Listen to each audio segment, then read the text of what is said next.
ఏపీలో ఏ project start అయినా ఆ క్రెడిట్ మాదేనని చెప్పుకోవడం వైసీపీకి అలవాటుగా మారింది. తాజాగా కడప స్టీల్ ప్లాంట్ ను కూడా వదిలిపెట్టడం లేదు. స్టీల్ ప్లాంట్ పనులు ముఖ్యమంత్రి చంద్రబాబు ప్రారంభించారో లేదో సోషల్ మీడియాలో ఆ క్రెడిట్ మాదేనని హోరెత్తించడం మొదలుపెట్టింది. వైసీపీ హయాంలో కనీసం పునాది రాయకూడా పడని ప్రాజెక్టును జగన్ తన ఖాతాలో వేసుకోవడానికి తీవ్రంగా శ్రమిస్తున్నారు. జగన్ చేసిన ట్వీట్ కు సర్జన్ జిందాల్ స్పందించడంతో ఇంకేముంది, వైసీపీ సోషల్ మీడియా హోరెత్తిస్తోంది.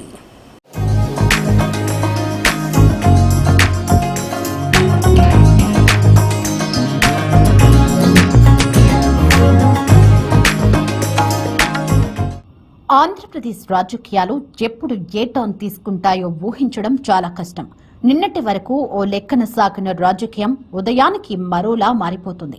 అధికార టీడీపీ కూటమి, విపక్ష వైఎస్సార్ కాంగ్రెస్ పార్టీ మధ్య సాగుతున్న పొలిటికల్ వార్లో క్రెడిట్ అనే అంశం చాలా కీలకంగా మారింది. రాష్ట్రంలో ఏ అభివృద్ధి కార్యక్రమం జరిగినా దానికి మేమే కారణమనే వైసీపీ వైఖరి కనిపిస్తోంది. మొన్నటి గూగుల్ డేటా సెంటర్ మొదలుకుని నిన్నటి కడప స్టీల్ ప్లాంట్ వరకు వైసీపీ ఈ క్రెడిట్ ను తమకు అనుకూలంగా మార్చుకునే పనిలో ఉంది.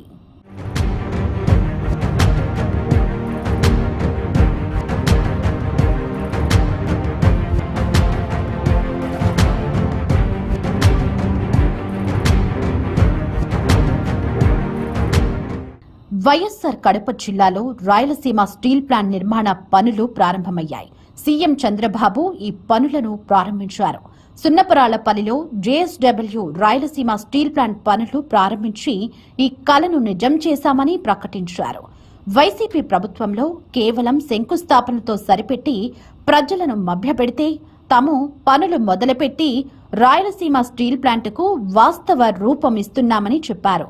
2028 నాటికి కడప స్టీల్ ప్లాంట్ లో ఉత్పత్తి ప్రారంభిస్తామన్నారు చంద్రబాబు.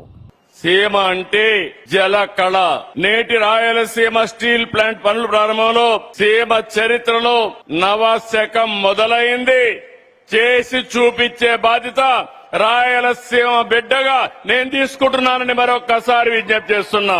ఈ రోజు పరిశ్రమలు, పెట్టుబడులు, ఉద్యోగాలు, ఉపాధి అవకాశాలు, ఎన్ని అవాంతరాలున్నా, ఎన్ని అడ్డంకులున్నా, ఎన్ని అవమానాలు దాటుకుని ఈ రోజు రాయలసీమ స్టీల్ ప్లాంట్ పనులు ప్రారంభించుకున్నాం. సీమ ప్రజలకి మనస్ఫూర్తిగా శుభాకాంక్షలు. రాయలసీమ రాళ్లసీమ కానీయను రతనాల సీమ చేస్తానని చెప్పి చేసి చూపిస్తున్నాం. ఈ ప్లాంట్ యొక్క ప్రత్యేకత, భారతదేశంలో మొట్టమొదటిసారిగా గ్రీన్ ఎనర్జీతో గ్రీన్ స్టీల్ ఉత్పత్తి చేసే మొదటి ప్రాజెక్టు మన రాయలసీమలో మన ప్రాంతం రావడం ఇదొక గర్వకారణం. ఇదే జమ్మల మడుగులో 14,000 ఎకరాలు ఇచ్చారు. బ్రహ్మణి స్టీల్ అన్నారు, భ్రమ కల్పించారు, ఎయిర్పోర్ట్ కడతామన్నారు. ఇప్పుడు 2026కు వచ్చాం. కట్టారా తమ్ముళ్ళు అని మిమ్మల్ని అడుగుతున్నా. 5 ఏళ్లు ముఖ్యమంత్రిగా ఉన్నారు, ఏమైనా చేశారా కడప జిల్లాకని మిమ్మల్ని అడుగుతున్నా. ఇక్కడుండే వాళ్ళందరినీ చేశారా తమ్ముళ్ళు అని అడుగుతున్నా. 2 సంవత్సరాలు జేఎస్డబ్ల్యూని మెప్పించాం. చిరకాల వాంఛ రాయలసీమ స్టీల్ ప్లాంట్ అన్ని క్లియరెన్స్లు ఇచ్చాం. ఈ రోజే పని ప్రారంభించాం. ఈ రోజు హామీ ఇస్తున్నా, 24 నెలల్లో పని ప్రారంభించి రాబోయే 24 నెలల్లో పని పూర్తి చేసే బాధ్యత మాది. 2028 జూలై 3వ తారీఖు మళ్లీ వస్తా, దీన్ని ప్రారంభం చేస్తామని మీకు అందరికీ హామీ ఇస్తున్నా. స్టీల్ ప్లాంట్ క్రెడిట్ ఎవరితో తెలియాలంటే దాని పూర్వపరాల్లోకి వెళ్లాలి. 2007 జూన్ 10న బ్రాహ్మణి ఇండస్ట్రీస్ స్టీల్ ప్లాంట్ కు వైఎస్సార్ రాజశేఖర్ రెడ్డి శంకుస్థాపన చేశారు. 10,670 ఎకరాల భూములను కేటాయించారు. అయితే పనులు ముందుకు సాగలేదు. రాష్ట్ర విభజన తర్వాత ఇక్కడ స్టీల్ ప్లాంట్ ఏర్పాటు సాధ్యాసాధ్యాలను సెయిల్ పరిశీలించింది. దాని రిపోర్టు ఆధారంగా ఇక్కడ స్టీల్ ప్లాంట్ నిర్మాణం ఆర్థికంగా లాభదాయకం కాదని కేంద్రం చెప్పింది. దీంతో రాష్ట్ర ప్రభుత్వమే స్వయంగా ఇక్కడ ఉక్కు పరిశ్రమ నిర్మాణం చేపడుతుందని నాటి సీఎం చంద్రబాబు నాయుడు ప్రకటించారు. రాయలసీమ స్టీల్ కార్పొరేషన్ పేరుతో 2018 డిసెంబర్ 27న స్టీల్ ప్లాంట్కు చంద్రబాబు నాయుడు శంకుస్థాపన చేశారు. కడప జిల్లా మైలవరం మండలంలోని కంబాల దిన్నెలో 3,295 ఎకరాలను కేటాయించారు.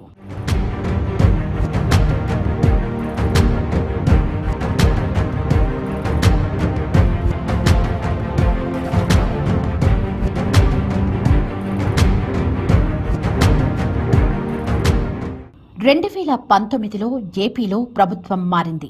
అదే ఏడాది డిసెంబర్ 27న ఏపీ హైగ్రేడ్ స్టీల్ కార్పొరేషన్ పేరిట జమ్మలమడుగు మండలంలోని సున్నపురాళ్లపల్లిలో స్టీల్ ప్లాంట్కు జగన్ శంకుస్థాపన చేశారు. భాగస్వామ్యాలు ముందుకు సాగకపోవడంతో 2023 ఫిబ్రవరి 15న సున్నపురాళ్లపల్లిలోని జేఎస్డబ్ల్యూ స్టీల్ ప్లాంట్ నిర్మాణానికి వైఎస్ఆర్ జగన్ మరోసారి భూమి పూజ చేశారు. అయినా వర్కౌట్ అవ్వలేదు. మళ్లీ ముఖ్యమంత్రిగా చంద్రబాబు బాధ్యతలు చేపట్టే వరకు అక్కడ స్టీల్ ప్లాంట్ నిర్మాణానికి ఒక్క ఇటుక కూడా పడలేదు.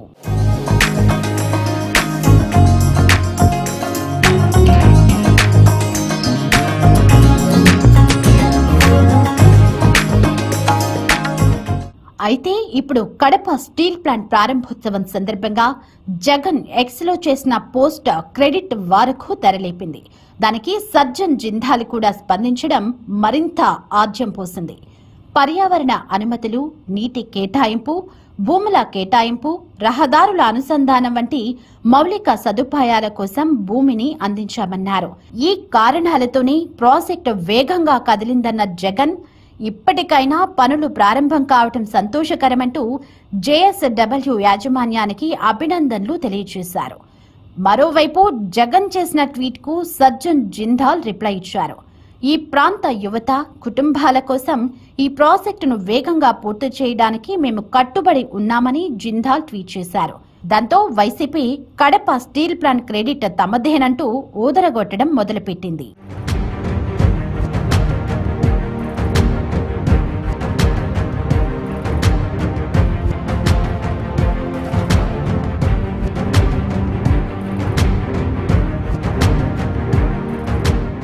అయితే కడప స్టీల్ ప్లాంట్ నిర్మాణానికి కావాల్సిన నీరు, కరెంట్, రహదారులు వంటి మౌలిక వసతులు అభివృద్ధి చేసి పనులు ప్రారంభమయ్యేలా చేసింది చంద్రబాబు ప్రభుత్వమని టీడీపీ శ్రేణులు కౌంటర్ ఇస్తున్నాయి.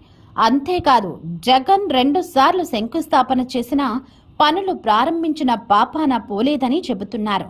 అంతేకాదు శంకుస్థాపన సందర్భంగా సజ్జన్ జిందాల్ చేసిన వ్యాఖ్యలని సోషల్ మీడియాలో పోస్ట్ చేస్తున్నారు. ఇప్పటికే జిందాల్ను బెదరగొట్టినారు. సజ్జన్ జిందాల్ని ఇప్పుడే బెదరగొట్టినారు. అధికారులను అరెస్ట్ చేసి ఆ మనిషి వ్యాపారం చేసుకోకుండా ఆంధ్ర రాష్ట్రం అంటే సార్ నమస్కారం పెట్టి ఎవరిని వ్యాపారం చేయొద్దని ఇప్పుడే సజ్జన్ జిందాల్. ये केवल एक आदमी का विजन है और वो है श्री चंद्रबाबू नायडू गारू, जिसकी वजह से ये पूरा प्रोजेक्ट हम लोग यहाँ पर लगा रहे हैं. सो बहुत बहुत धन्यवाद. Thank you very much and जय आंध्रा, जय हिंद. జగన్ రాయలసీమకు కాదు కదా, పులివెందులకైనా ఒక్క పరిశ్రమ తెచ్చారా? ఆయన తెచ్చింది ఏదైనా ఉందంటే అది 10 రోజులు కూడా నడవని ఫిష్ ఆంధ్ర మాత్రమేనని ఎమ్మెల్సీ భూమిరెడ్డి రామ్ గోపాల్ రెడ్డి విమర్శించారు. చంద్రబాబు, లోకేష్ రాయలసీమను అన్ని విధాలుగా అభివృద్ధి చేస్తున్నారు. సీమ అభివృద్ధి గురించి మాట్లాడే నైతిక హక్కు గొడ్డలి పార్టీకి లేదని ఎమ్మెల్సీ విమర్శించారు. 2 దశాబ్దాల క్రితమే కడపలో ఉక్కు ఫ్యాక్టరీని నిర్మిస్తామని చెప్పి అప్పటి కాంగ్రెస్ ప్రభుత్వం రాయలసీమ ప్రాంత ప్రజానీకానికి ద్రోహం చేయడం జరిగింది. రాజశేఖర రెడ్డి గారు ముఖ్యమంత్రిగా ఉన్న సమయంలో జమ్మలమడుగు నియోజకవర్గంలో దాదాపు 14,000 ఎకరాల భూమిని బ్రాహ్మణి స్టీల్స్ నిర్మిస్తున్నామని చెప్పి ఆ రోజు కేటాయించడం జరిగింది. పరిశ్రమను నిర్మించుకోకుండా, పరిశ్రమలో ఉక్కును తయారు చేయకోకుండా, ఎలాంటి పురోగతి లేకుండా వేల కోట్ల రూపాయలను ఓబులాపురం గనుల నుంచి దోపిడీ చేసిన చరిత్ర ఆ రోజు గాలి జనార్దన్ రెడ్డి గారిది. ఆయన ఒత్తాసు పలికిన రాజశేఖర రెడ్డి గారి 2 మార్లు 2019లో ఒకసారి, 2023లో ఒకసారి కడప స్టీల్ ప్లాంట్ కు శంకుస్థాపన చేసి కనీసం ఒక చిన్న ఇటుకరాయి కూడా అక్కడ వేయలేదు. ఒకరికి కూడా ఉద్యోగం ఇవ్వని దుస్థితితో రాయలసీమ ప్రజానీకానికి ద్రోహం చేయడం జరిగింది.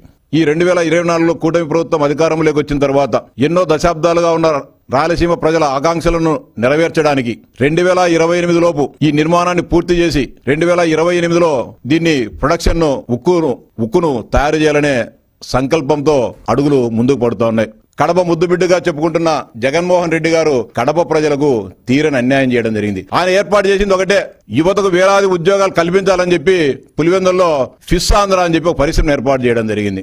సిగ్గులేక మాట్లాడుతున్నారు, ఫిష్ ఆంధ్రాను ఏర్పాటు చేశాం, దీని ద్వారా యువతకు ఉపాధి అవకాశాలని. ఎక్కడైనా సరే ఫిష్ ఆంధ్రాను ఏర్పాటు చేసిన తర్వాత కనీసం పట్టుమని 10 రోజులైనా సరే ఆ స్టాల్స్ని మీరు నడిపారా? దాని ద్వారా వచ్చిన సబ్సిడీని, దాని ద్వారా వచ్చిన రుణాలను స్వాహా చేసుకొని ఈరోజు వాటన్నిటిని కూడా అన్యాక్రాంతం చేయడం జరిగింది. మొత్తం మీద మరోసారి క్రెడిట్ ను తన ఖాతాలో వేసుకోవాలని వైసీపీ చేసిన ప్రయత్నాలు బెడిసికొట్టాయి. పక్కా ప్రణాళికతో చంద్రబాబు ప్రభుత్వం కడప స్టీల్ ప్లాంట్ నిర్మాణానికి ముందుకు వెళ్తుంది. అంతేకాదు 2028 నాటికి ఉత్పత్తి జరిగేలా లక్ష్యం నిర్దేశించుకుంది. ఎన్ని అడ్డంకులున్నా కడప స్టీల్ ప్లాంట్ ను పట్టాలెక్కించి రాయలసీమ అభివృద్ధికి కట్టుబడి ఉన్నామని కూటమి సర్కార్ మరోసారి నిరూపించుకుంది.